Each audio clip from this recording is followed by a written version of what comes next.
So let me bring this up, Ronnie. You've thrown out. I love talking to someone of your status and your experience because you bring up names that's like legendary. Athletes from back in the day, some of the day. When you got in the league in '84, these were some of the names of the players that were playing. Michael Jordan, Larry Bird, Bernard King, Dominique Wilkins, Moses Malone, Ralph Sampson, Jabbar, legendary names, Julius Irving. I got a list here that I'm reading from. Yeah, you should. It reminds me too. Yeah, Magic. So you are on the court at the same time that these legendary players are playing the game, and you're the official in the game. And I'm sure you've had some difficult experiences on the court. And what would you say was the most difficult thing about being an NBA ref?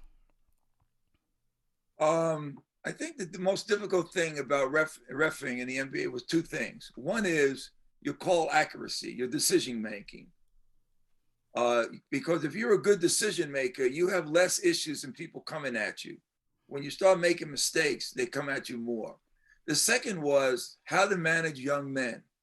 And, my first degree, much like your own, is in physical education. That's right. And I remember when I got back into sports, my dad wasn't really high on it because, even though sports had helped me a lot, he was for it, but it was always about education.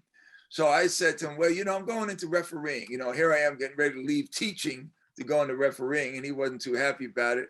So I said, well, the first time I'm gonna give a little shot back out of my father. I said, well, what about refereeing? Do you know anything about it? And he said right away, he said, refereeing is first sergeant work.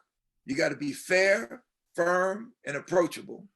And you got to manage the men so they respond to your call on what's needed to be done. And that whistle is like running a gym.